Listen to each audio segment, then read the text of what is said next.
Hi, my name's Phil Webster. I'm the author of the book Letting Glow.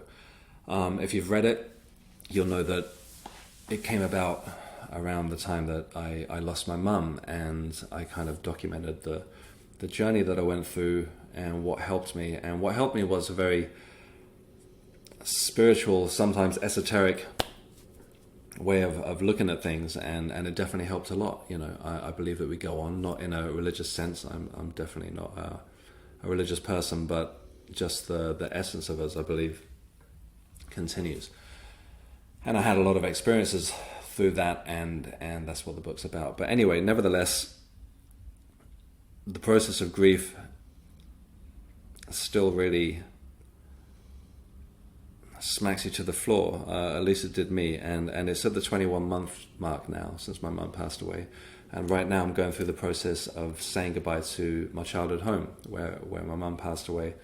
It's a small house, a very humble house. It's a council house on the Isle of Wight, but it's where I grew up.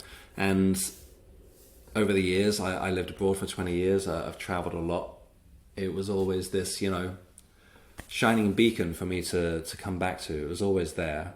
And, when I grew up in it, when I was a teenager, I just couldn't wait to get the hell out of there. Same with the Isle of Wight in general. I felt very constricted, but I did all that, and I'm back in the UK now, and I've got a very different view of things, as we do when we get older.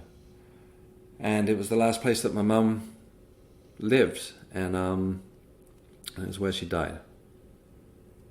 And I suppose for the last 21 months, it's been somewhat of a comfort to be able to go there and be with her things, and everything's how she left it.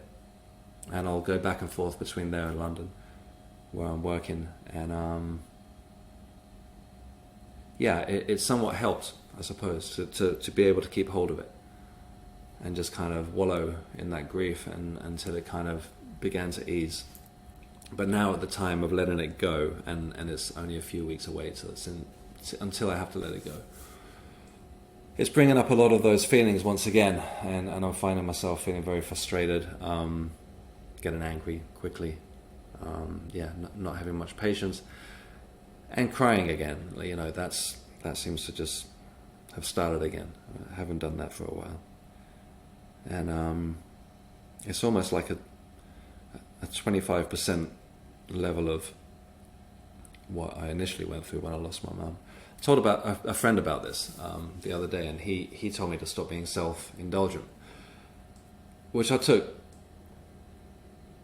personally. I suppose we're talking about a very personal thing, and maybe I am being self-indulgent. Maybe writing a book about these experiences was being self-indulgent. I didn't mean it that way.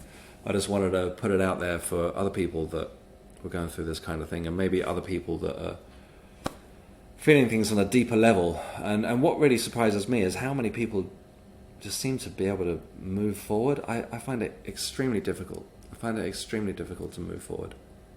I sit on the island. I go to the beach a lot where I grew up, and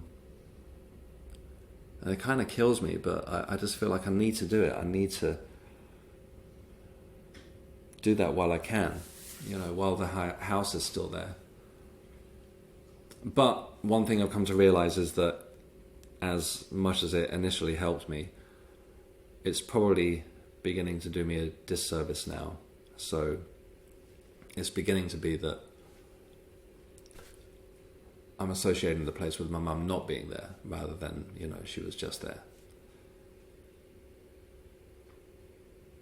So, I don't know. We all have to go through this, most of us, at some point.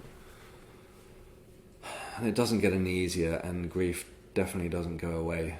And it's still semi-early stages for me. And, the things that I believe in, the things that I wrote about, definitely help. But the person's still not physically here. And that house is a reminder of that, and it's time to say goodbye to it, and it hurts. But I guess, inevitably, it has to be done. If it was down to my emotions, I would keep it for the rest of my life, but it's not practically or financially possible. Bouncing between there and London. But I'm really struggling with it. I have to say, I'm really struggling with it. And I don't know. If you're going through that, my heart goes out to you. It really does. And I hope, just in knowing that some of us are still going through it nearly 2 years on, I hope it helps. I don't know how. I hope it helps. Alright. Hope you're having a good day, and thanks for checking out this video. Take care.